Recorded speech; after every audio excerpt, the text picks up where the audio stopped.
దేవుని నామమునకు మహిమ కలుగును గాక. ప్రభుని మనం స్తుతించుదాం. హల్లెలూయా, హల్లెలూయా. ప్రభు సన్నిధిలో చక్కని సమయాన్ని మనం కలిగి ఉంటున్నాం. దేవుని వాక్యంలో నుండి రోమాపత్రిక 8వ అధ్యాయము 14వ వచనాన్ని మనం ధ్యానం చేస్తున్నాం. రోమాపత్రిక 8వ అధ్యాయం 14వ వచనం. 14వ వచనంలో దేవుని ఆత్మచేత ఎందరు నడిపింపబడుదురో వారందరూ దేవుని కుమారులయ్యుందురు అనే విషయాన్ని మనం చూస్తున్నాం. పరిశుద్ధాత్మ చేత నడిపించబడుట ఎంత ప్రాముఖ్యమైన విషయాన్ని దేవుని వాక్యంలో మనం చూస్తున్నాం. పరిశుద్ధాత్మ చేత నడిపించబడుట. ప్రతి వ్యక్తి దేని చేతనో ఒక దాని చేత నడిపించబడుతూ ఉంటాడు. నేను ప్రేరేపించేది, నిన్ను నడిపించేది ఎవరు అనే విషయాన్ని ఆలోచించినప్పుడు దేవుని వాక్యం అయితే మనం పరిశుద్ధాత్మ చేత నడిపించబడాలి అనే విషయాన్ని తెలియజేస్తుంది. పరిశుద్ధాత్మ చేత నడిపించబడినప్పుడు మనం దేవుని కుమారులమై ఉంటాం. దేవుని కుమారులుగా మనల్ని మనం ప్రత్యక్షపరుచుకోవడానికి దేవుడు ఈ లోకములో మనల్ని ఉంచాడు. మన అంతరంగములో నుండి దేవుడు మనల్ని నూతన పరిచాడు. దేవుని వాక్యము మనం చూస్తే పాతవన్నీ కూడా తొలగించి సమస్తాన్ని కొత్తగా చేశాడు దేవుడు. పైపైన మార్చడం కాదు, అంతరంగములో నుండి. అందుకొరకు ప్రభు తన రక్తాన్ని కార్చాడు. మన మనస్సాక్షిని శుద్ధి చేయడానికి కొరకైన రక్తాన్ని ఆయన చిందించాడు. మనము హెబ్రీ పత్రికలో చూస్తే హెబ్రీ పత్రిక 9వ అధ్యాయం 14వ వచనములో నిత్యుడగు ఆత్మ ద్వారా తను తాను దేవునికి నిర్దోషినిగా అర్పించుకొనిన క్రీస్తు యొక్క రక్తము నిర్జీవ క్రియలను విడిచి జీవము గల దేవుణ్ణి సేవించుటకు మీ మనస్సాక్షిని ఎంతో ఎక్కువగా శుద్ధి చేయును. నిర్జీవమైన క్రియలను విడిచిపెట్టడానికి, జీవము గల దేవుణ్ణి సేవించడానికి క్రీస్తు యొక్క రక్తం మన మనస్సాక్షిని శుద్ధి చేస్తుంది. కాబట్టి సమస్తము కూడా నూతనంగా చేశాడు. ఎందుకు మనం నూతనమైన వారము? లోపలి నుండి నూతన పరచబడ్డాం. మనస్సాక్షి నూతన పరచబడింది. అందుకే రాతి గుండెను తీసివేసి మాంసపు గుండెను ఇస్తానని చెప్పాడు. అలాగే నూతన హృదయాన్ని మీకు ఇస్తాను, అంతేకాదు నూతన స్వభావాన్ని మీకు కలుగజేస్తాను అనేది కూడా దేవుడు చెప్పాడు. అలాగే నా ఆత్మను మీ అందు ఉంచి నా కట్టడలు ఇష్టపడేవారుగా, అనుసరించేవారుగా నేను మిమ్మల్ని చేస్తాను అని చెప్పాడు. కాబట్టి మనలో పైపైన కాదు, అంతరంగములో నుండి మనల్ని దేవునికి దూరం చేసేవన్నిటిని తొలగించి దేవునికి దగ్గరగా చేసేవన్నిటిని మనలో దేవుడు స్థాపించాడు. అది మనం గుర్తించాలి. నూతన హృదయం అంత మాత్రమే కాదు, నూతన స్వభావం అంత మాత్రమే కాదు, నా ఆత్మను మీ అందుంచి నా కట్టడలు అనుసరించు వారిగా, నా విధులను గైకొనువారుగా నేను మిమ్మల్ని చేస్తాను. మనలో ఉన్న ఆత్మ దేవుని ఆత్మ. కాబట్టి మన హృదయం మార్చడము, స్వభావాన్ని మార్చడము, అలాగే పరిశుద్ధాత్మను మనకు అనుగ్రహించడం, ఇదంతా కూడా మనము దేవుని పిల్లలుగా ప్రత్యక్షపరుచుకోవడానికి కొరకు దేవుడు మనలో కార్యములన్నిటినీ చేశాడు. కాబట్టి ఇక మనం దేవుని పిల్లలుగా ప్రత్యక్షపరుచుకోవడానికి పరిశుద్ధాత్మ యొక్క నడిపింపును మనకిచ్చాడు. దేవుడు తన ఆత్మ ద్వారా మనల్ని నడిపించడానికి ఇష్టపడుతున్నాడు. దేవుని వాక్యంలో మనం చూస్తున్నాం. రోమపత్రిక 8వ అధ్యాయం 14వ వచనంలో దేవుని ఆత్మచేత ఎందరు నడిపింపబడుదురో వారందరూ దేవుని కుమారులయ్యుందురు. ఆయన నడిపిస్తే మనం దేవుని పిల్లలమవుతాం. దేవుని పిల్లలుగా ప్రత్యక్షపరుచుకోవడానికి ఈ లోకములో ఉన్నాం. దేవుని పిల్లలమని ప్రకటించుకోవడానికి కాదు, ప్రత్యక్షపరుచుకోవడానికి ఉన్నాం. మనం ప్రకటించుకోవడానికి, పిలువబడడానికి, పరిచయం చేసుకోవడానికి మనం ఎక్కువగా ఇష్టపడుతూ ఉంటాం. కానీ దానికంటే నీవు రుజువు చేసుకో. నువ్వు రుజువు చేసుకోవడానికి దేవుడు నిన్ను ఇక్కడ ఉంచాడు. నువ్వు రుజువు చేసుకోవాలి అనేకమైన దారులు. అలాగే ఎంతో స్వేచ్ఛాయుతమైన వాతావరణం మధ్యలో నిన్ను నీవు రుజువు చేసుకోవాలి. అందుకొరకు పరిశుద్ధాత్మ దేవుడు మనల్ని నడిపిస్తాడు. ఆయన నడిపించిన విధానములో మనము నడిచినట్లయితే మన ప్రవర్తన, మనము దేవుని పిల్లలమై ఉంటాం అని దేవుని వాక్యము తెలియజేస్తుంది. కాబట్టి పరిశుద్ధాత్మ చేత నడిపించబోటను గురించి మనం నేర్చుకుంటున్నాం. ఆయన మనల్ని ఏ విధంగా నడిపిస్తాడు? దేవుని పిల్లలు అయ్యేందుకు, దేవుని పిల్లలుగా కనపరుచుకునేందుకు, దేవునిలో ఉన్న వాటిని మనలో నుండి, మన లోపల నుండి, బయట నుండి కాదు, మన హృదయములో నుండి, దేవుని నుండి మనలోకి, మన నుండి ఈ ప్రపంచంలోకి కనపరచడాని కోసం దేవుడు మనల్ని నడిపిస్తాడు. మనము దేవుని వాక్యములో చూస్తాం, కొంతమందిని గురించి మీరు అపవాది సంబంధులు అన్నాడు. ఎందుకన్నాడు? అపవాదిలో ఉన్నవి మీలోనికి వస్తున్నాయి, మీలో నుండి బయటికి వస్తున్నాయి. మన దేవుని పిల్లలము ఏ విధంగా ప్రత్యక్షపరుచుకోగలము అంటే, దేవునిలో ఉన్నవి మనలో నుండి బయటికి రావాలి. కాబట్టి దేవుని నుండి వచ్చిన వారము. ఎలా దేవుని నుండి వచ్చో? దేవునిలో ఉన్నవి నాలో నుండి ఏమవుతున్నాయి? ప్రదర్శించబడుతున్నాయి.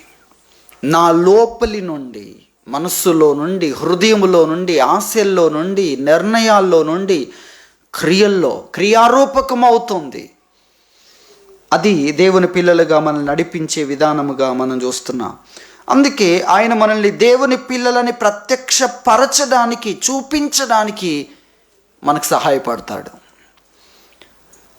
ఆ విషయాన్ని గురించి వాక్యంలో చూస్తున్నాం. ఆయన నడిపింపు యొక్క ఉద్దేశం ఏంటంటే, నిన్ను దేవుని కుమారునిగా, దేవుని కుమార్తెగా, దేవుని బిడ్డగా ప్రత్యక్షపరచడమే ఆయన యొక్క ఉద్దేశం.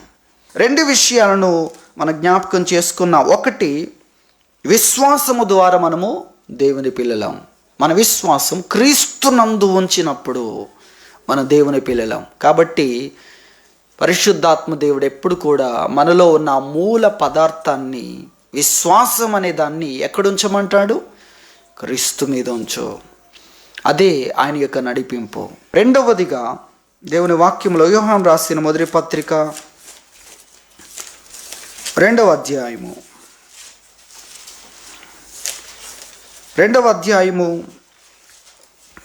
చివరి వచనం 29వ వచనాన్ని చూస్తే, ఆయన నీతిమంతుడని మీరు ఎరిగి ఉన్న ఎడల నీతిని జరిగించు ప్రతి వాడును ఆయన మూలముగా పుట్టి ఉన్నాడని ఎరుగుదురు అనే విషయము ఇక్కడ కనబడుతూ ఉంది. దీని గురించి మనం నేర్చుకున్నాం. ఆయన నీతిమంతుడు అని మీరు ఎరిగి ఉన్న ఎడల నీతిని జరిగించే ప్రతివాడు ఆయన మూలంగా పుట్టి ఉన్నాడు. అంటే ఆయన పిల్లలే. అందుకే ఈ విషయం అంతటిని కూడా ఇక్కడ వాక్యంలో 9 వచనాలు తర్వాత ఉన్న 9 వచనాల్లో చెప్పి 10వ వచనంలో ఏమన్నాడు? దీన్ని బట్టి దేవుని పిల్లలెవరో అపవాది పిల్లలెవరో తేటపడును అని చెప్పాడు. దేన్ని బట్టి? 9 వచనాలు చదివితే మీకు అర్థమవుతుంది. యోహాను రాసిన మొదటి పత్రిక 3వ అధ్యాయము 9 వచనాలు చదివితే ఆ 9 వచనాలని బట్టి ఏమంటున్నాడు? దీన్ని బట్టి దేవుని పిల్లలెవరో అపవాది పిల్లలెవరో ఏమవుతుంది? తేటపడుతుంది, స్పష్టంగా తెలియజేయబడుతుంది అని ఇక్కడ తెలియజేస్తున్నాడు. నీతిని జరిగించని ప్రతివాడు దేవుని సంబంధి కాడు అనే విషయాన్ని ఇక్కడ చెప్తున్నాడు. పైనున్న 9 వచనాల్లో ఏం చెప్పాడు? పాపాన్ని గురించి, నీతిని గురించి చెప్పి ఈ మాట చెప్తున్నాడు. అలాగే 7వ వచనములో, చిన్నపిల్లారా ఎవ్వనిని మిమ్మును మోసపరచనీయకుడి అని స్పష్టంగా కొన్ని మాటలు చెప్తున్నాడు. మోసానికి అవకాశం లేదు. నీతి కొరకే పాపం సాతానుది, నీతి దేవుంది. అంత స్పష్టంగా ఇక్కడ వేరు చేసి చెప్తున్నాడు. అపవాది మొదటి నుండి వాడిదేంటిది? పాపం చేస్తున్నాడు, నీతికి భంగమును కలుగజేస్తున్నాడు అనే విషయాలు చెప్పాడు. కాబట్టి నీతిని జరిగించే ప్రతివాడు ఎవరు? దేవుని మూలంగా పుట్టినవాడు, దేవుని బిడ్డ, దేవుని కుమారుడు, దేవుని కుమార్తె. ఎందుకు? వారి నీతిని జరిగిస్తున్నారు. దీని గురించి మనం విన్న మరికొన్ని విషయాలు ఈ సమయంలో జ్ఞాపకం చేసుకుందాం. నీతిని జరిగించుట, ఇది టైటిల్. దాని కొరకు అనేకమైన విషయాలు ఉన్నాయి. నేను చెప్పడం ప్రారంభిస్తే 3 వర్తమానాలు ఉన్నాయి నా ముందు.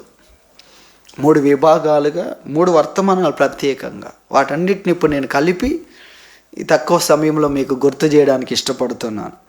ఒక్కొక్కటి ఒక్కొక్క విధానంలో మనము నేర్చుకోవచ్చు. టైటిల్ ఏంటంటే నీతిని జరిగించడం. నీతిని జరిగించే ప్రతివాడు ఎవరు?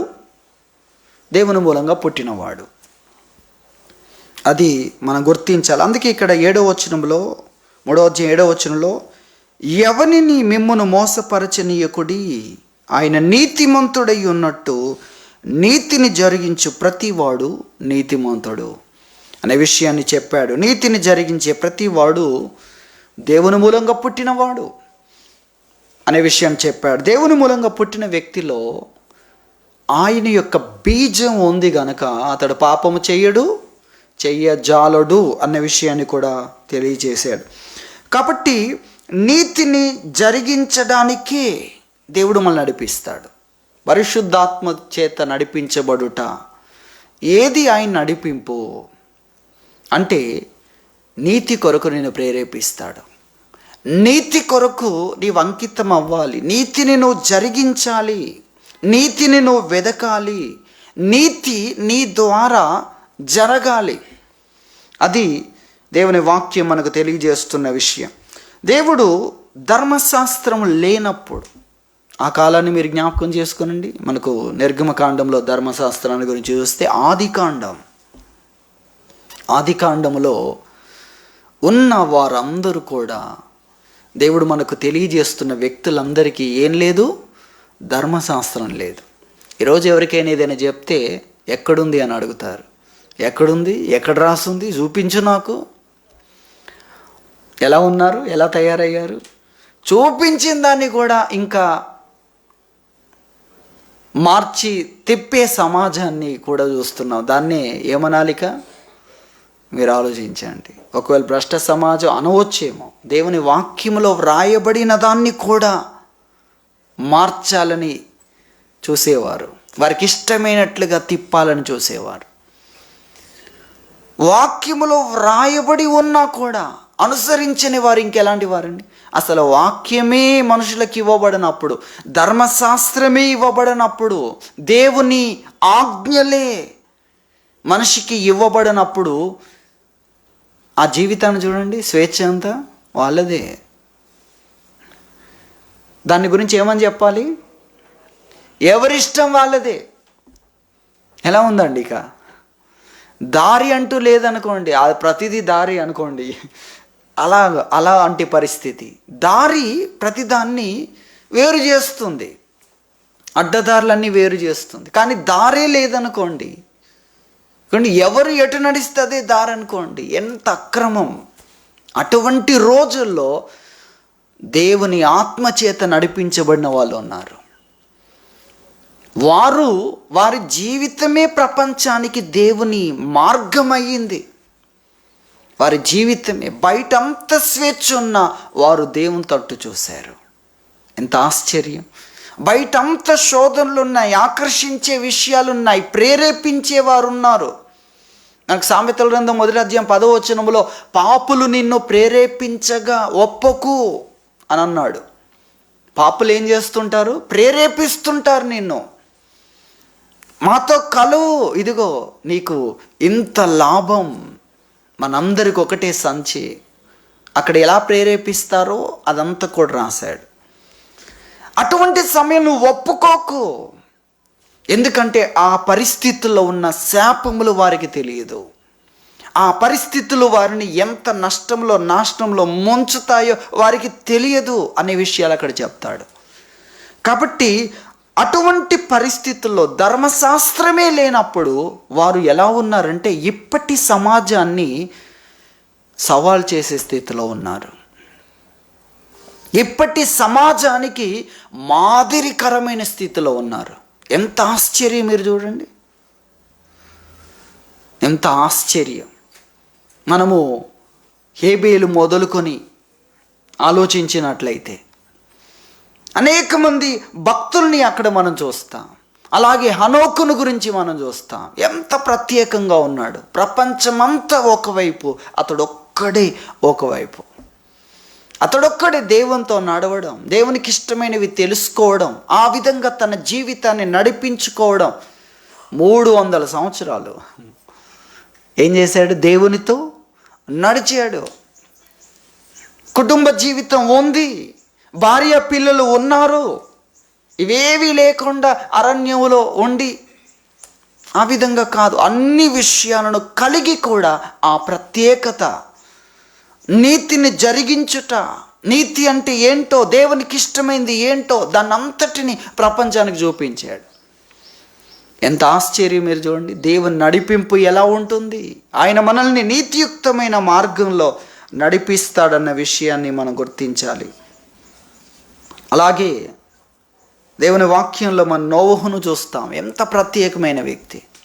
దేవుని వాక్యంలో ఆదికాండం 6వ అధ్యాయము 5వ వచనంలో చూస్తే మనుషులందరూ ఎలా ఉన్నారో 5, 6 వచనాల్లో మనం చూస్తాం. కానీ నోవహు అన్న ఒక్క వ్యక్తి దేవుని దృష్టిలో కృప పొందాడని 8వ వచనంలో మనం చూస్తాం. 9వ వచనంలో నోవహు వంశావళి ఇదే.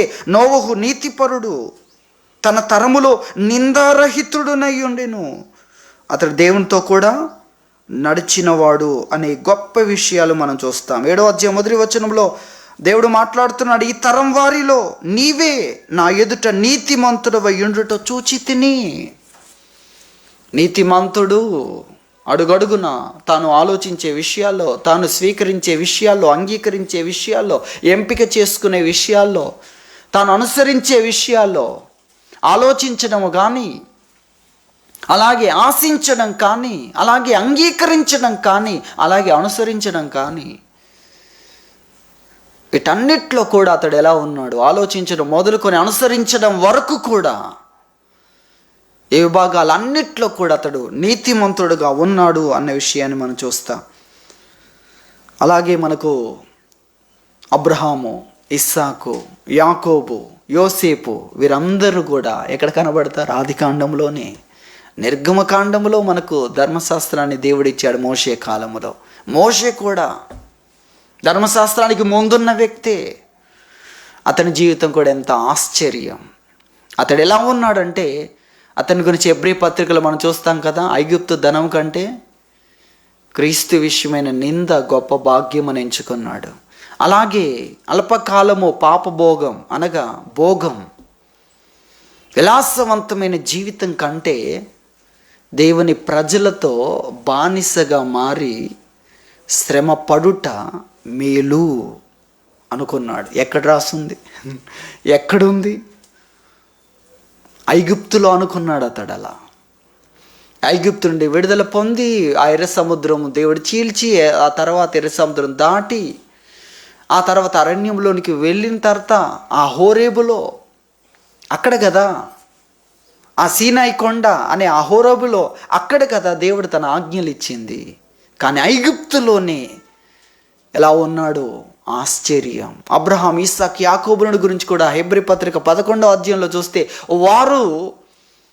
వారు ఈ లోకములో ఏదో కావాలి అనేది కాదు వారు చూసేది, దేవుని రాజ్యములో కావాలి అని వారు జీవించడం గూర్చి మనం చూస్తాం. ఎంత ఆశ్చర్యం. ఇప్పుడు కూడా దేవుడు మనల్ని అందుకే నడిపిస్తున్నాడు.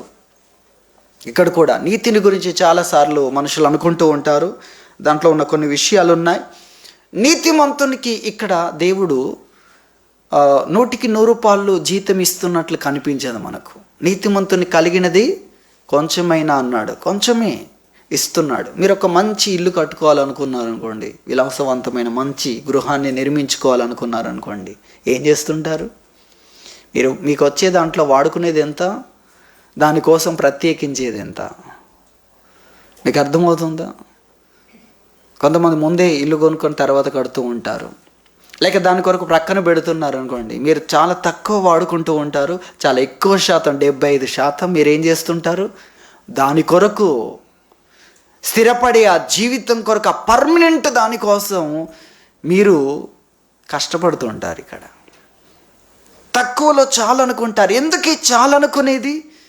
ముందు జీవితం కొరకు, స్థిరపడేదానికి, స్థిరంగా ఉండడానికి కొరకు, పర్మనెంట్ కోసం దేవుడు కూడా మనల్ని అలాగే నడిపిస్తున్నాడు. అది గుర్తించాలి. చాలామందికి అది అర్థం కాదు. నీతిమంతులుగా ఉంటే ఎందుకు ఆ కొంచెములు ఎందుకో తెలుసా? మిక్కిలి అసలైన జీవితం, ఈ నశించే జీవితంలో దేవుడు అన్నీ ఇస్తే అవి ఇక్కడే ఉంటే మనం వెళ్ళిపోతాం. కాబట్టి నశించని జీవితంలో దేవుడు తన ప్రేమ ద్వారా మన కొరకు ఏర్పాటు చేస్తున్నాడు. ఇక్కడ మనకి ఇచ్చేది జీతం తక్కువ, అసలైన జీతం అక్కడ ఉంచాడు. ఎందుకు? అది యుగాయుగములు. నేను ఇక్కడే, దేవుడు ఇక్కడే ఇచ్చేస్తే నువ్వు తీసుకొని రాలేవు, పోగొట్టుకుంటావు అంతా. చూసారా ఎంత ఆశ్చర్యమో? అంత పోగొట్టుకొని వెళ్ళిపోవాల్సి వస్తుంది. మన కొరకు మనం అడిగినట్లుగా ఈ జీవితం కొరకు దేవుడు ధనమంతా ఇచ్చాడు అనుకోండి, మన భక్తి కొరకు ఈ జీవితంలో ఇచ్చాడు అనుకోండి. ఇక్కడ ఎలా ఉందంటే ఎక్కువ కూర్చుకున్న వానికి ఎక్కువ కాదు, తక్కువ కూర్చుకున్న వానికి పోయేది కూడా ఏమి లేదు. చూసారా అటువంటి పరిస్థితి. మనం 2 కొరింథీ 8వ అధ్యాయంలో ఈ మాటలు చూస్తాం. ఎక్కువ కూర్చుకున్న వానికి ఎక్కువ అయ్యేదేం లేదు, తక్కువ కూర్చుకున్న వానికి లోపల తగ్గిపోయేది కూడా ఏమీ ఉండదు. అటువంటి జీవితం ఇది. అందుకొరకు మన అక్షయ జీవితం కోసం దేవుడు మనల్ని నడిపిస్తున్నాడన్న సంగతిని మనం గుర్తించాలి. కాబట్టి ధర్మశాస్త్రమే లేనప్పుడు వారి నీతి చూస్తే ఆశ్చర్యం. సమృద్ధి అన్ని చోట్ల ఉంది, కావలసినవి అన్ని చోట్ల ఉంది, ఏదైనా చేయొచ్చు.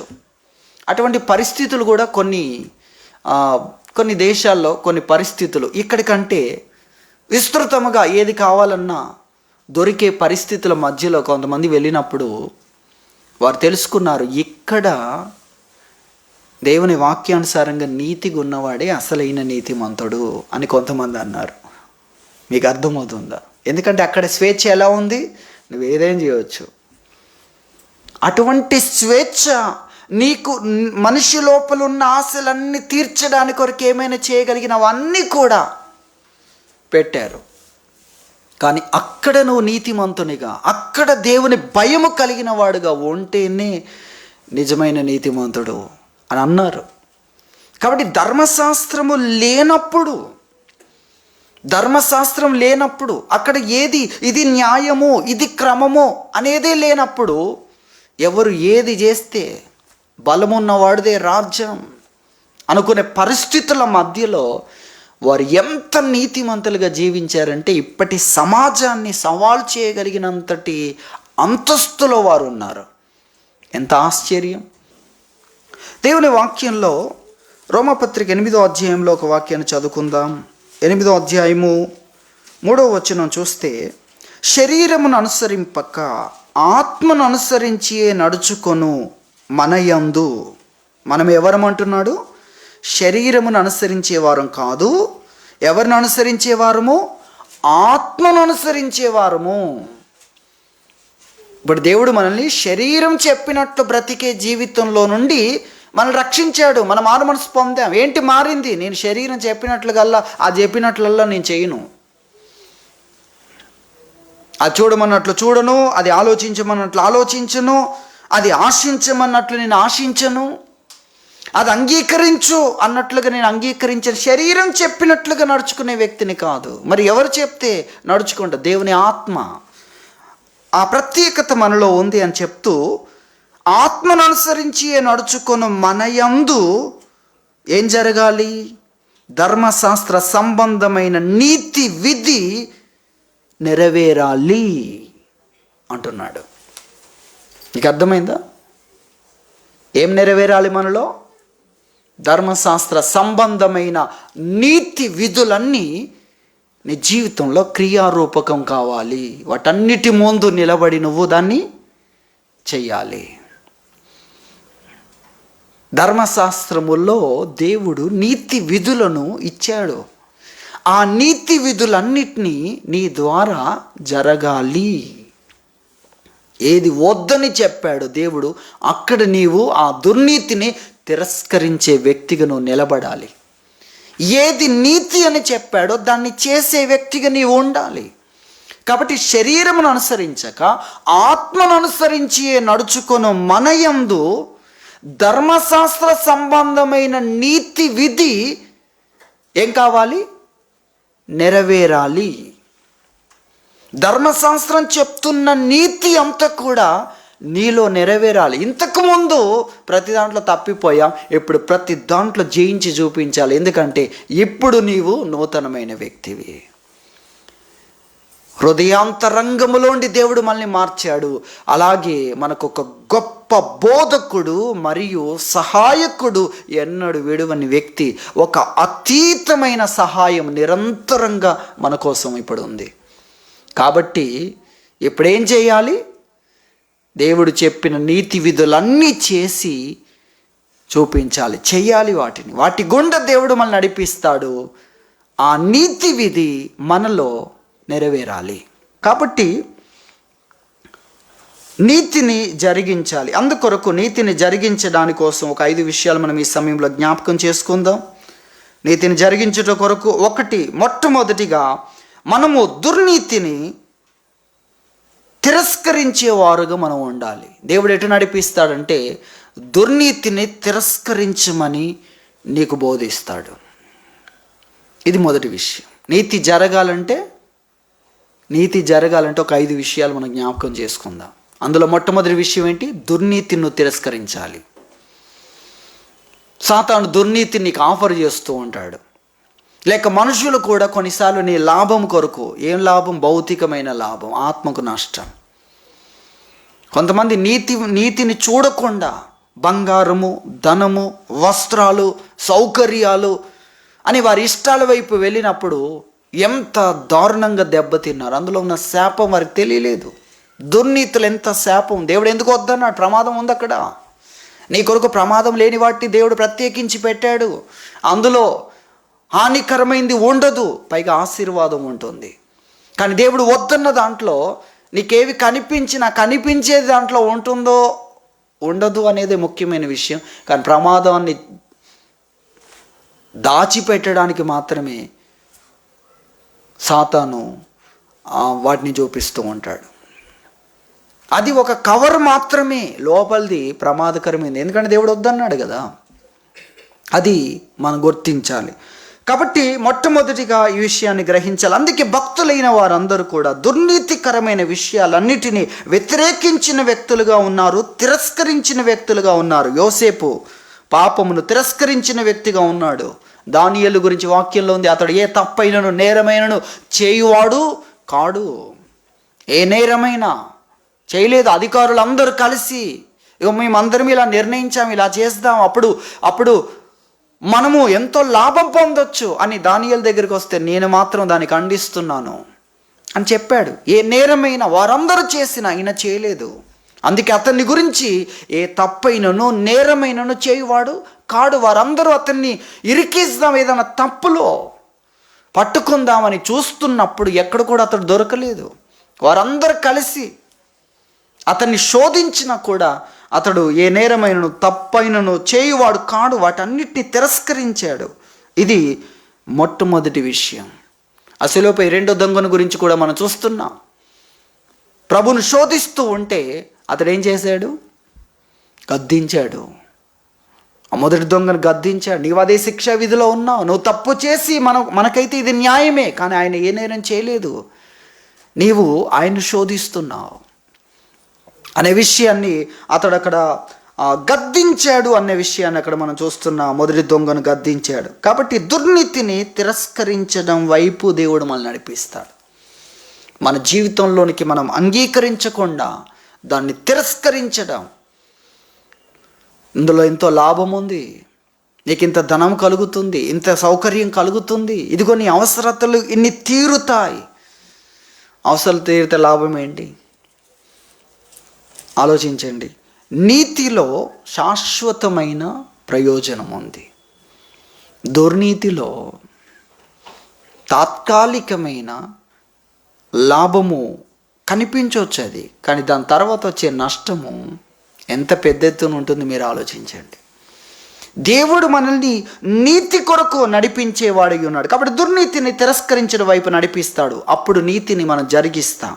నీతిని జరిగించడానికి మొట్టమొదటి విషయము దుర్నీతిని మనం తిరస్కరించేవారుగా ఉండాలి. దుర్నీతి ఎక్కడుంది?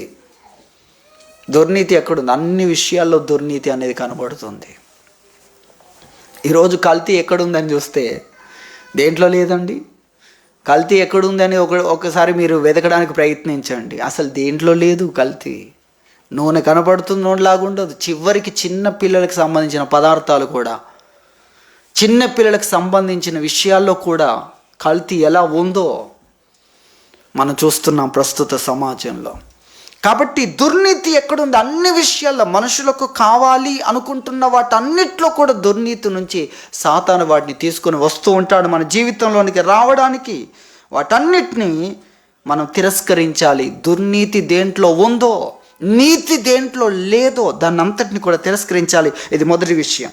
రెండవదిగా మనం చూస్తే, మనము ప్రతి విషయం కొరకు దేవుని మీద ఆధారపడే వ్యక్తులుగా ఉండాలి. నీతిని చేయాలంటే ఏం చేయాలి? దేనికైనా నువ్వు దేవుని మీద ఆధారపడాలి. దేవుడు మాత్రమే నీ అవసరతలు తీర్చగలిగినవాడు. దేవుడు కాదు నేను తీర్చుకుంటాను, దేవుణ్ణి కాదని నేను తీర్చుకుంటాను, ఇక్కడే సమస్య ఉంది. దేవుణ్ణి కాదని అలా ఎవరెవరిని మీరు చూడండి.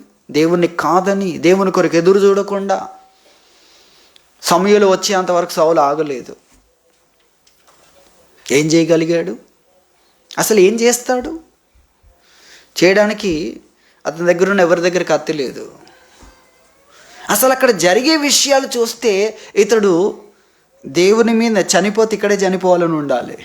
అటువంటి ప్రమాదం. శత్రువులు ఏం చేశారంటే, అసలు ఆ విషయాల్లోనికి వెళ్తే చాలా సమయం పడుతుంది. ఎందుకంటే ఇటువైపు వారు ముందే అంచనా వేసి అటువైపు వెళ్ళిపోయారు.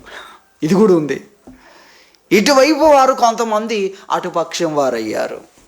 ఆ తర్వాత ఇటువైపు ఆయుధాలు తయారు చేసే వాళ్ళందరినీ ముందే కిడ్నాప్ చేశారు శత్రువులు. ఇక ఆయుధం చేసేవాడు లేడు, ఆయుధాలు లేవు. మరి ఎలా వెళ్ళాలి? అటువంటి ప్రమాదకరమైన పరిస్థితి. అటువైపు ఏమో బలవంతులైన వ్యక్తులు ఫిలిస్తీయులు, ఇటువైపు యుద్ధం చేయడానికి ఒక్కడి దగ్గర కత్తి లేదు. అటువేమో గొప్ప సైన్యము, అందరి దగ్గర రకరకాలైన ఆయుధాలు ఉన్నాయి, వీళ్ళకేం లేవు. ఆ యుద్ధం చేయలేరు, అందరు చనిపోవాల్సిన పరిస్థితే. అక్కడ దేవుని మీద ఆధారపడకుండా వెళ్ళి యుద్ధం చేయడానికి దగ్గర కత్తి లేదు, ఈట లేదు, అసలు యుద్ధ ఆయుధాలు ఏ ఒక్కటి లేదు, ఎవరి దగ్గర లేదు. అటేమో సైన్యం ఉంది, వచ్చిన వాళ్ళని వచ్చినట్టు నరికి వేయడానికి కొరకు వాళ్ళు రెడీగా ఉన్నారు. దేవుని సన్నిధిలో వేచి ఉండాలి. అలా దేవుని కాదని, దేవుని కొరకు ఎదురు చూడడం కాదని వెళ్ళి ఏం చేస్తాడు? అది మనం గుర్తించాలి. కొన్నిసార్లు మనల్ని కొన్ని విషయాల్లో ఆపుతాడు. ఎందుకు? ప్రమాదం ఉంది, పరిగెత్తితే ప్రమాదం ఉందని ఆపుతాడు. మనం అక్కడ ఆనందించాలి. దేవుడు నన్ను ఆపుతున్నాడు, ఆనందించాలి. నీతిని జరిగించాలంటే నువ్వు దేవుని మీద ఆధారపడాలి. దేవుడే నీ ప్రతి అవసరతను తీర్చేవాడు. దేవుడి మీద ఆధారపడకుండా నన్ను నేను చూసుకోగలను, నేను చెయ్యగలను అంటే కుదరదు. నీ ఆశీర్వాదం ఎక్కడుంది? మన ఆశీర్వాదాలన్నీ ఎక్కడున్నాయంటే మనం ఈ లోకంలో వెతుకుతామంట. ఈ లోకంలో ధనములో ఉంది అనుకుంటా. నీకు ఆశీర్వాదం ఇచ్చే ధనం భూమి మీద లేదు. ఎక్కడుంది? అది దేవుని చేతుల్లో ఉంది. మీకు అర్థమవుతుందా? మనకు సంబంధించినవన్నీ దేవుని చేతుల్లోనే ఉన్నాయి, అది గుర్తించాలి. అలా లేదనుకున్న వాళ్ళందరూ నష్టాన్ని చూస్తారు కానీ లాభాన్ని చూడలేరు. అది కొంచెం ఆలస్యం అవుద్ది తెలుసుకునేసరికి. లాభం ఉంటే ఇప్పుడే కదా దేవుడు చేస్తాడు, వెంటనే కదా దేవుడు చేస్తాడు. ప్రతి ఆశీర్వాదాన్ని ఇవ్వడానికే కదా ఆయన చేతిలో పట్టుకొని ఉండని ఎవరికైనా ఇవ్వడానికి. ఎంతసేపు వెయిట్ చేస్తుంటారు మీరు? ఎంతసేపు వెయిట్ చేస్తారు? 1 రోజు 2 రోజులు ఏంటి? దేవుడు మనకు ఆశీర్వాదాలు ఇవ్వాలని ఎదురు చూస్తున్నాడు. కానీ మనం ఆత్మలో ఎదగడం లేదు కనుక ఆయన ఇవ్వలేకపోతున్నాడు. ఆత్మలో ఎదిగినప్పుడే నీకు లాభం. భక్తిహీనులకు ఉన్న ఆ ఆశీర్వాదాలన్నీ వారికి లాభమా? ధనవంతుడికి ఉన్న ధనం అతనికి లాభమా? లాభమే అనుకున్నాడు, కానీ అదే అతన్ని మోసం చేసింది. నేను ధనవంతుని ఎక్కడికి వెళ్ళినా నాకు ఈ స్టేటస్ అయితే ఉంటుంది అనుకున్నాడు. భూమి మీద ఉంటుంది కానీ దేవుని దగ్గర లేదు. అది దేవుని దగ్గర ఎలా ఉన్నట్టు లాజరు పోయి దేవుని రాజ్యంలో మహిమలో ఉన్నాడు, ఇతడేం పాతాళంలో ఉన్నాడు. ఇదేంటి విచిత్రం, నేను అక్కడ ఉండాలి, లాజరు ఇక్కడ ఉండాలనుకుంటున్నాడు. అలా లేదు. ఎందుకంటే అతని ధనం అతన్ని ఏం చేసింది, మోసం చేసింది. నేను ఈ స్టేటస్లో ఉన్నాను, ఎక్కడికి వెళ్ళినా నాది ఈ స్టేటస్ అనుకున్నాడు. కానీ దేవుని దగ్గర అలా కుదరదు కదా. లాజరు అక్కడ ఉన్నాడు. కాబట్టి మనం గుర్తించాలి, దేవుడు చేతిలోనే మన ఆశీర్వాదాలు ఉన్నాయి అని దేవుని మీద ఆధారపడాలి. మన కాలగతులు ఎక్కడున్నాయి, దేవుని చేతిలో ఉన్నాయి. మన ఆశీర్వాదాలు 100కు 100 ఎక్కడున్నాయి, దేవుని చేతిలో ఉన్నాయి. నీ కుడి చేతిలో ఏమంటున్నాడు భక్తుడు, నిత్య సుఖములు ఉన్నాయి. ఎవరి చేతిలో ఉన్నాయి, దేవుని చేతిలో. మన ఆశీర్వాదాలన్నీ ఎవరి చేతిలో ఉన్నాయి, దేవుని చేతిలో ఉన్నాయి. దేవుణ్ణి అడగాలి, దేవుణ్ణి అడగాలి. ఒక భార్య వచ్చి భర్తను అంటుంది, నాకు ఆశీర్వాదాన్ని ఇవ్వు లేకపోతే చచ్చిపోతా అంటుంది. ఆయన అన్నాడు, నీ దేవుణ్ణి అనుకుంటున్నావా, దేవుడి దగ్గర ఉన్నాయి, దేవుణ్ణి అడుగు, నా మీద పడతావేంటి, దేవుని సన్నిధికి వెళ్ళు అని అన్నాడు. ఎంత అద్భుతమైన సమాధానం అనిపించింది అది కదా. దేవుని చేతుల్లో ఉన్నాయి, దేవుని చేతుల్లో ఉన్నాయి. మన ఆశీర్వాదాలు దేవుని చేతుల్లో ఉన్నాయి అనుకొనని వాళ్ళందరినీ ఇప్పుడు నేను మీ ముందు చూపించవచ్చు. ఒక్కొక్కరిని వాళ్ళందరి జీవితాలు దెబ్బతిన్నాయి. అలా అనుకోలేదు గనక వారు ఎదురు చూడలేదు. నేను చేయగలను, నేను చేసుకోగలను, వాళ్ళని వ్యక్తి నాకు ఆటంకం, వాళ్ళ వ్యక్తిని దెబ్బ కొడితే నాకు దొరుకుద్ది అనుకున్న వాళ్ళు కూడా మనం చూస్తాం. వాళ్ళని వ్యక్తి నా పోస్టుకు పోటీ వస్తున్నాడు, అతన్ని లేకుండా చేస్తే నేను వస్తాను, యోవాబు అనుకున్నాడు. ఎందుకంటే యోవాబుకు ప్రతిగా ఇంకొక వ్యక్తితో దావీదు మాట్లాడాడు. అతన్ని నియమిస్తానని మాట కూడా చెప్పాడు. కాబట్టి అతన్ని రాజు దగ్గరికి రాకముందే తన సహోదరుని ఏం చేశాడు, చంపేశాడు. ఎందుకు చేస్తున్నాడు ఇలాంటి పని, నా స్థానం అతనికి వస్తుంది. తర్వాత ఇతని పరిస్థితి ఏంటి. కాబట్టి ఒక్కొక్కరు ఏమేం పనులు చేశారు, దేవుని చేతుల్లో ఉంది, దేవుని చేతుల్లో ఉంది. దేవుడు మోయగా ఎవడు తెరవలేడు, దేవుడు తెరవగా నీకోసం దేవుడు కరుణించిన మనుషులు, అటువంటి డైలాగులన్నీ దేవుని వాక్యంలో లేవు. అవి దేవుడు చెప్పలేదు మనకు, అవి దేవుడు చెప్పలేదు. అది మనం గుర్తించాలి. కానీ మనుషుల మధ్యలో మనం ఉండాల్సిన కృతజ్ఞత గురించి చెప్పాడు, మనుషులతో మనం కలిగి ఉండాల్సిన సంబంధాన్ని గురించి దేవుడు చెప్పాడు. అదైతే చెప్పాడు దేవుడు. మనుషులు తిరస్కరించమని దేవుడు చెప్పలేదు. కానీ మనం దేవుని కొరకు ఎదురు చూడాలి, దేవుని మీద ఆధారపడాలి. ఆయన చేతుల్లో ఉంది నా జీవితం, ఆయన చేతుల్లో ఉంది నా జీవితం అని దేవుని కొరకు కనిపెట్టుకునేవాడు నీతిని జరిగిస్తాడు. దేవుని కొరకు ఎదురు చూడని వాడు నీతిని జరిగించలేడు. నీతిని జరిగించడానికి మనము దుర్నీతిని తిరస్కరించే వారుగా ఉండాలి. మొదటి విషయం. రెండోది, దేవుని మీద ఆధారపడాలి. దేవుని వాక్యములో మనం చూస్తాం 127వ కీర్తన 127వ కీర్తన మొదటి నుండి చూస్తే, యెహోవా ఇల్లు కట్టించని ఎడల దాని కట్టువారి ప్రయాసము వ్యర్థమే. కట్టేవారు ఉన్నారంటే డబ్బులు కూడా ఉన్నట్టే కదా. కట్టేవారు కష్టపడుతున్నారు అంటే చూడండి ఎవరు రాస్తున్నారు, సొలొమోన్ రాస్తున్నాడు. ఆయనకి ఎంత ఉంది, ఎంతమంది లక్షల మంది ఆయన చెప్పిన పని కొరకు కష్టపడే వ్యక్తులు ఉన్నారు. దావీదు కట్టాలనుకున్నాడు, కట్టలేదు. సొలొమోన్ కట్టాలనుకోలేదు. ఆయనకు మందిరం కట్టాలన్న దర్శనం ఏం లేదు. దేవుడే నీ కుమారుని ద్వారా మందిరం కట్టించుకుంటాను దేవుని హృదయంలో ఉంది. కానీ అతనికి అవకాశం ఇచ్చాడు, దావీదుకి ఇవ్వలేదు. కాబట్టి ఈ విషయాలన్నీ గ్రహించిన వ్యక్తి అయ్యి ఉండి, దావీదుకు లేనిదేంటి, నాకు ఉన్నదేంటి, అన్నీ ఆయనకే ఉన్నాయి, మనసు ఆయనకే ఉంది, వనరులు ఆయనకే ఉన్నాయి, వ్యక్తులు ఆయనతో పాటు. ఆయన ఒక మాట దేవుని కొరకు అంటే సహకరించే వాళ్ళందరూ ఉన్నారు, కానీ ఆయన చేయలేకపోయాడు. దేవుని చేతుల్లో ఉంది. దేవుడు కట్టించకపోతే కట్టువారి ప్రయాస వ్యర్థం. ఆయన కాపాడకపోతే కాపాడడానికి కొరకు ఉన్నవారు అందరూ కూడా ఉన్నా కూడా వ్యర్థమే అని చెప్పాడు. అలాగే మనం వేకువని లేచి చాలా రాత్రి అయ్యేంతవరకు కష్టపడుతూ కష్టార్జితమైన ఆహారం తింటూ ఉన్నా కూడా ఏమన్నాడు, వ్యర్థమే. ఎందుకంటే దేవునికి ఇవ్వాలి కదా. నేను కష్టపడ్డాను కనుక కష్టే ఫలి అంటే కుదురుతుందా? కష్టే ఫలి అనేది తప్పుడు సిద్ధాంతం. అర్థమవుతుందా? ఎందుకంటే కష్టపడింది ఎవరండి? అన్ని విభాగాల్లో చూడండి, అన్ని ఆటల్లో చూడండి, వరల్డ్ కప్ క్రికెట్ కొరకు అందరు కష్టపడుతున్నారు. అలా చెప్పగలరా? అలా కాదు. అనుగ్రహం అనేది ఒకటి ఉంది. ఏముంది? అనుగ్రహం అనేది ఒకటి ఉంది. దేవుని కరుణ అనేది ఒకటి ఉంది. అది చాలా ముఖ్యం. కష్టాన్ని బట్టే నిర్ణయించమంటే నిర్ణయించేయచ్చు, కానీ ఊరు పేరు లేనోడు గొప్పవాడు అవుతున్నాడు కదా. అర్థమవుతుందా? ఊరు పేరు లేనోడు అకస్మాత్తుగా వెలుగులోకి వస్తున్నాడు. ఎలా వచ్చాడు? నెబుకద్నెజరు ఎలా వచ్చాడు? అసలు ఊరు పేరు లేదు. అసలు మనం అప్పటి వరకు చూస్తున్న రాజులకు ఈయనకు ఏం సంబంధం ఉండదు. అలా ఒక్కొక్కరు ఎలా అసలు చరిత్రలోకి వస్తున్నారు, ఆశ్చర్యం. కాబట్టి ఆయన అనుగ్రహం ఉండాలి. నువ్వు వేకువనే లేచి చాలా రాత్రి అయ్యేంతవరకు కష్టపడి కష్టార్జిత ఆహారం తింటున్నా కూడా జరగాలి అని కాదు. అలాగైతే దేవుడు ఏమంటాడు? అడుగు, నీ కష్టాన్ని అడుగు అంటే ఆ కష్టం ఏం చేస్తుంది. కాబట్టి దేవుని దయ కొరకు అన్నీ చేసి నిష్ప్రయోజకులమైన దాసులం. ఎందుకనాలి? నువ్వెన్ని చేసినా ఆయన అనుగ్రహంలోనే ఉంది అని నీకు అర్థమైనప్పుడే కదా. కాబట్టి అది మనం గుర్తించాలి. దేవుని మీద ఆధారపడేవాడు నీతిని జరిగిస్తాడు. దేవుని మీద ఆధారపడకుండా నా జ్ఞానములో ఉంది, నా సామర్థ్యంలో ఉంది, నా చేతుల్లో ఉంది, లేక నాకు తెలుసు అది అని అనుకున్నవాడు ఫలాని చేయొచ్చు, ఫలాని వ్యక్తిని దెబ్బ కొట్టవచ్చు, లేకపోతే ఫలాని చోట ఉంది తీసుకోవచ్చు. ఫలాని చోట కాదు, దేవుని చేతిలో ఉంది. ప్రతి వ్యక్తికి ఆశీర్వాదాలు ఇవ్వడం ప్రతి వ్యక్తి కొరకు దేవుని చేతుల్లో ఉంది. ప్రతి వ్యక్తిని సృష్టించిన వాడు ఆయన, ప్రతి వ్యక్తి అవసరతను తీర్చగలిగిన వాడు ఆయన. ఇది మనం గుర్తించాలి.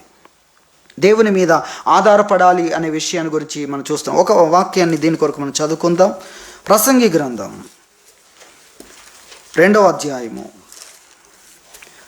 అధ్యాయంలో 24వ వచనాన్ని చూస్తే, అన్నపానములు పుచ్చుకొనుట, తన కష్టార్జితం చేత సుఖపడుట నరునికి మేలుకరమైనది అని చెప్పాడు. ఇక్కడ ఏం చెప్పాడు? అన్నపానములు పుచ్చుకోవడం గురించి, కష్టార్జితం చేత సుఖపడుట అనే దాని గురించి చెప్పాడు. అది మేలుకరమైంది అన్న విషయాన్ని చెప్పాడు. అయితే ఇది దేవుని వలన కలుగునని నేను తెలుసుకుంటుని.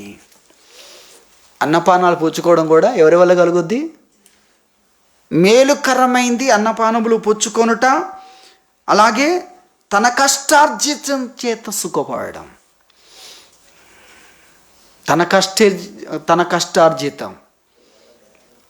ఇక్కడ మేలు అన్న విషయాన్ని చెప్పాడు. ఏది మేలైంది? నీ కష్టార్జితం చేత సుఖపడడం మేలుకరమైంది. కానీ ఇది కూడా దేవుని వల్లనే అవుద్ది, నీ వల్ల కాదు. కష్టపడినా, కష్టార్జితం వచ్చినా దాన్ని అనుభవించడం కూడా మళ్ళీ దేవుని వైపే నువ్వు చూడాలి అనే ఒక కొత్త విషయాన్ని చెప్పాడు. అది చెప్పే 25లో ఆయన సెలవు లేక భోజనం చేసి సంతోషించుట ఎవడికి సాధ్యం? చూసారా? ఆయన సెలవు లేకపోతే నీవు కష్టపడ్డావు, జీతం సంపాదించావు, దాంతో కొనుక్కున్నావు, ఆహార పదార్థాలు ముందు పెట్టుకున్నావు, భోజనం చేస్తున్నావు, కానీ సంతోషించుట ఎవడికి సాధ్యం? ఇక్కడ ఈ మాట చెప్పి, ఎవరి వల్ల అవుద్ది రండి అని పిలుస్తున్నాడు. ఎవరి వల్ల అవుద్దో రండి. కాబట్టి దేవుని చేతిలో ఉంది అన్న విషయాన్ని గుర్తించాలి. రెండవది, దేవుని మీద ఆధారపడాలి. ప్రతిదానికి నువ్వు దేవుని మీద ఆధారపడాలి. ఆయన చేతుల్లో ఉంది. ఆయన మీద విశ్వాసాన్ని కోల్పోయి ఆయన చేతుల్లో లేదనుకొని అనుకుంటే ఆయన చేతుల్లో ఉంది అని తెలుసుకునే అంతవరకు సమయం వృధా అవుతుంది, కష్టము వృధా అవుతుంది. అదే 127వ కీర్తన చెప్పే విషయం. కాబట్టి అది మనం గ్రహించాలి. రెండవదిగా మనం చూస్తాం, నీతిని జరిగించాలంటే రెండవది దేవుని మీద ఆధారపడాలి. నీ ఆశీర్వాదం ఎక్కడుంది? దేవుని చేతిలో ఉంది. నువ్వు ఎక్కడికి వెళ్ళాలి? దేవుని దగ్గరికి వెళ్ళాలి, ఆయన వైపు నువ్వు చూడాలి అనేది రెండవదిగా మనం చూస్తున్నాం. మూడవదిగా నీతిని జరిగించాలంటే దేవుని పట్ల మన విశ్వాసాన్ని వ్యక్తపరచాలి. మూడవది ఏంటి? దేవుని పట్ల నీ విశ్వాసాన్ని వ్యక్తం చెయ్యాలి, చూపించాలి. నాకు విశ్వాసం ఉందంటారు, చూపించారు. నువ్వు వ్యక్తం చేయాలి. దీనికి నీతికి ఏంటి సంబంధం? దేవుడు అంటే ఎవరు అనుకుంటున్నావు? దేవుడు మంచివాడు, మంచినే నమ్ము. అర్థమవుతుంది కదా? దేవుడు న్యాయవంతుడు, న్యాయాన్ని నమ్ము. దేవుడు అంటే ఎవరు అనుకుంటున్నావు? దాన్నే నమ్ము నువ్వు. దేవుడు మంచివాడు అంటావు, కానీ మనం చేసేది మంచిని నమ్మకుండా, మంచిని అనుసరించకుండా దేవునికి వ్యతిరేకమైన వాటి పట్ల ఆశపడుతూ ఉంటారు. నీవు దేవుని పట్ల ఏ విశ్వాసాన్ని కలిగి ఉన్నావు, దేవుడు ఎవరు అనుకుంటున్నావు, దాన్ని నమ్ము. దేవుడు ఎవరు? నీతిని జరిగించేవాడు, నీతిమంతులను ప్రేమించేవాడు. 146 కీర్తన. భక్తిహీనుల మార్గాన్ని వంకర మార్గంగా చేస్తాడు. నువ్వు వెళ్ళలేవు గమ్యానికి. నీ దారిని ఏం చేస్తాడు? భక్తిహీనుల యొక్క మార్గాన్ని ఆయన ఏం చేస్తాడు? వంకర మార్గంగా అక్కడే తిరుగుతుంటావు నువ్వు. ఫరోను ఏం చేశాడు? ఇశ్రాయేలును వెంటాడుతున్నాడు. మిక్కిలి వేగంగా పరిగెత్తగలిగిన రథాలతో వెంటాడుతున్నాడు, కానీ కలుసుకోలేకపోతున్నాడు. తరిమీదను, కలుసుకొనినదును, ఆ కత్తి దోసేదను, దోపుడు సొమ్మును తీసుకుంటాను, పంచి పెడతాను అనుకున్నాడు. కానీ ఎదురుగా ఉన్నా కూడా సమీపించలేకపోతున్నాడు. దేవుడు ఏం చేశాడు? వంకర మార్గం అక్కడే తిరుగుతున్నాడు. ఎంత వేగంగా వెళ్తున్నా వాళ్ళేమో చిన్నపిల్లలతో ఇంకా పశువులతో వాళ్ళు వెళ్తున్నారు, వీళ్ళేమో వేగముగా వస్తున్నారు, కానీ కలుసుకోలేకపోతున్నారు. దేవుడు ఏం చేశాడు? వంకర మార్గంగా చేశాడు. చేరుకోలేవు నువ్వు. దేవుని వాక్యంలో మనం చూస్తున్నాం, విశ్వాసాన్ని వ్యక్తపరచాలి అనే దాని గురించి నేర్చుకుంటున్నాం.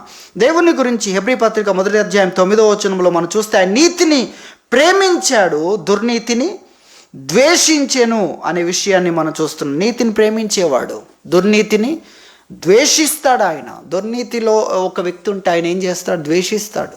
దుర్నీతి కార్యాలను, వ్యక్తిని కాదు దుర్నీతిని ఆయన ద్వేషిస్తాడన్న విషయాన్ని మనం గుర్తించాలి. కాబట్టి విశ్వాసాన్ని వ్యక్తపరచాలి. దేవుని గురించి ఏమనుకుంటున్నావో ఆ విధంగా నువ్వు ఉండాలి. దేవుడు మంచివాడు కాబట్టి మంచినే నువ్వు ఇష్టపడాలి. దేవుని పట్ల విశ్వాసం ఉంది అనుకున్నప్పుడు ఆయన నీతిమంతుని ఏం చేస్తాడు? దుర్నీతి పరుణ్ణి ఏం చేస్తాడు? అది ఆలోచించాలి. దేవుని మీద విశ్వాసం మనిషి జీవితాన్ని ఎంత ప్రభావితం చేస్తుంది అనేది ఒక ప్రత్యేకమైన సబ్జెక్ట్. దేవుని పట్ల ఏ యొక్క విశ్వాసం మనం కలిగి ఉంటున్నామో ఆ యొక్క విశ్వాసము మనల్ని నీతిమంతులుగా నడిపిస్తుంది. ఎందుకంటే ఆయన న్యాయాధిపతి, ఆయన తీర్పు తీరుస్తాడు, ఆయన మంచిని మెచ్చుకుంటాడు, ఆయన చెడును ఖండిస్తాడు, చెడును శిక్షిస్తాడు. ఆయన దుర్నీతిలో ఉన్న వ్యక్తికి బుద్ధి చెప్తాడు. ఆయన అని తెలుసుకున్నప్పుడు మనం దుర్నీతిలో నడవము, మనం నీతిలోనే నడుస్తాం. దేవుని పట్ల మన విశ్వాసాన్ని క్రియలో వ్యక్తపరిచేవారుగా ఉండాలి. అలాగే నీతిని జరిగించడానికి కొరకు 4వదిగా మనము సరైన దాన్ని చెయ్యాలి అన్న విషయాన్ని 4వదిగా మనము జ్ఞాపకం చేసుకుంటున్నాం. 4వ విషయం ఏంటంటే సరైనదే చేయడం.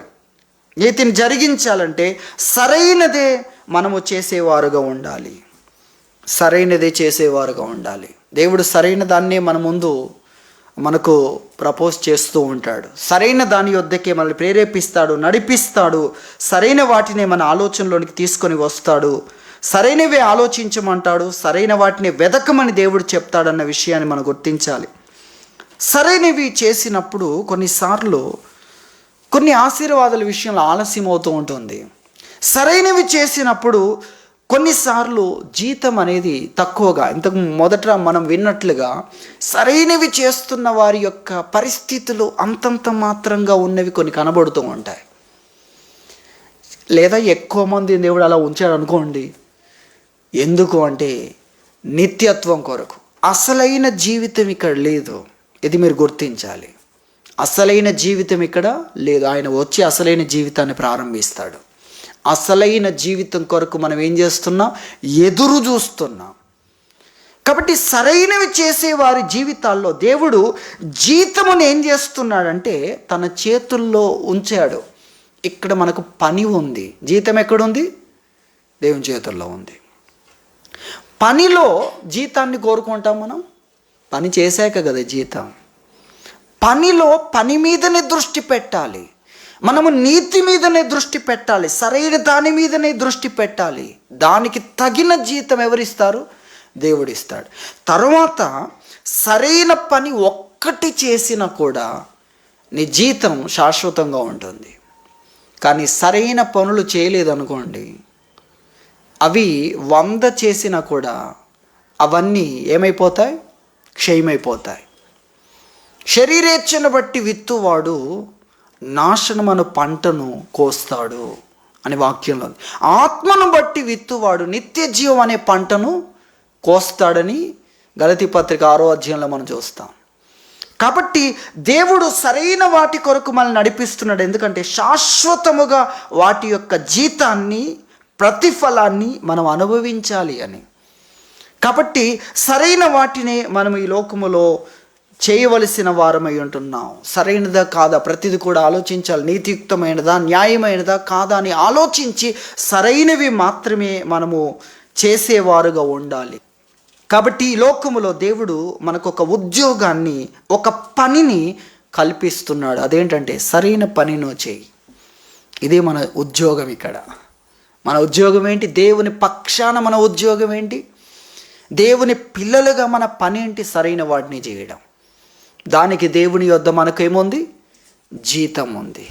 కాబట్టి జీతం ఇక్కడ లేదని అనుకోవద్దు.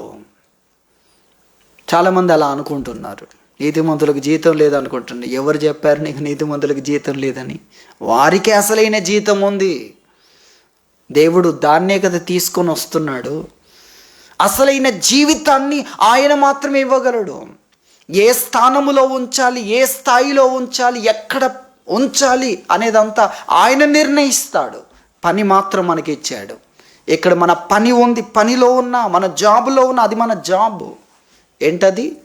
సరైన పని చేయడానికి దేవుడు నన్ను ఈ లోకములో ఉంచాడని సరైన వాటిని మనం చేసేవారుగా ఉండాలి. అప్పుడు నీతిని జరిగించేవారుగా మనం ఉంటాం అనేది 4వదిగా మనం జ్ఞాపకం చేసుకుంటున్నాం. 5వదిగా నీతిని జరిగించాలి అంటే మన జీవితంలో ఏవైనా లోపాలు ఉంటే మనం దిద్దుకోవాలి. ఇది 5వ విషయం. 5వ విషయం ఏంటి? మన జీవితంలో ఏదైనా ఆక్షేపణలు, మన హృదయం ఆరోపణ చేస్తుంది. సన్నిహితులైన వారు ఏదైనా ఆరోపణ చేయవచ్చు, లేక ఇతరులు, లేక శత్రువులు కూడా. బైబిల్లో మనం చూస్తా, పరపక్షమందుండువాడు నిన్ను గురించి చెడు మాట ఏది చెప్పకుండా ఉండడానికి కొరకు ఏం చేయమన్నాడు? సత్కార్యాల విషయంలో నువ్వు చూపించుకో, మాదిరికరంగా ఉండు అని చెప్పాడు. శత్రువైన ఒకటి ఆక్షేపించవచ్చు నీ మీద, అప్పుడేం చేయాలి? మనం పరీక్షించుకొని నిజమవుతే ఏం చేయాలి? సరి చేసుకోవాలి. ఈ సరి చేసుకొనని వారితో చాలా సమస్య. మనం చివరి వరకు సరి చేసుకునేవారుగానే ఉండాలి. లోపం ఉంటే దేవుడు మనకు అదే నేర్పించాడు, అదే మనస్సులోనికి తీసుకుని వచ్చాడు. మెత్తని మనసు, మాంసపు గుండె అంటే కూడా అదే. మనం కఠినంగా ఉండం. మారు మనసు అక్కర్లేని వ్యక్తులం కాదు. మారు మనస్సు కొరకు, మార్చుకోవడం కొరకు ఎప్పుడైనా మనం సిద్ధం. మారు మనసు అక్కర్లేని యవనస్తుడు మారమంటే మారను అంటున్నాడు, ఆజ్ఞలు పాటిస్తున్నాడు, భక్తిపరుడు. కానీ మారు అన్న విషయాల్లో దేవుడు ఆ ప్రకటన గ్రంథంలో సంఘాలతో మాట్లాడతాడు. చాలా విషయాలు మెచ్చుకుంటాడు. మెచ్చుకునేవి ఉన్నాయి. రక్షణ పొంది దేవుని సేవ చేస్తూ మెచ్చుకోగలిగిన విషయాలు అనేక ఉన్నాయి. కానీ మారాల్సినవి కూడా ఉన్నాయి, మరి దిద్దుకోవాల్సినవి కూడా ఉన్నాయి. దేవుడు చెప్పాడు, దిద్దుకునే విషయాల గురించి చెప్పాడు. కాబట్టి 5వదిగా మన నీతిని జరిగించాలంటే సరిచేసుకోవాల్సిన విషయాల్లో ఖచ్చితంగా మనము సరిచేసుకునే వ్యక్తులుగా ఉండాలి. నినివే పట్టణస్థులను చూడండి. నినివే పట్టణస్థులకు యోనా సరిచేసుకోమని ప్రకటించలేదు, సువార్త ప్రకటించలేదు. ఏం ప్రకటించాడు? 40 రోజుల్లో ఈ పట్టణాన్ని తగలబెట్టబోతున్నాడని ప్రకటించాడు. ఇప్పుడు వాళ్ళు ఏం చేయాలి, ఏం చేయాలనేది లేదు. 40 రోజులే ఇక మీ జీవితం అన్నట్టుగా ఉంది. కానీ వారి లోపల పరిశుద్ధాత్మ దేవుడు చేసిన పని ఏంటంటే సరిచేసుకోవడం. వారి వెంటనే వారి క్రియలన్నీ సరిచేసుకొని దేవునికి మొరపెట్టడం అనే అద్భుతమైన పనిని యోనా చెప్పకపోయినా వారు చేశారు. కాబట్టి సరి చేసుకోవడం ఎంత ప్రాముఖ్యమైన విషయమో అది మనం గుర్తించాలి. పరిశుద్ధాత్మ దేవుడు నీతిని జరిగించడానికి మనల్ని నడిపిస్తాడు. మనం ఆయనకు లోబడి నీతిని జరిగించేవారుగా ఉండాలని ప్రభు మనకు తెలియజేస్తున్నాడు. దేవుడి వాక్యం దీవించునుగాక. ప్రార్థన చేసుకుందాం.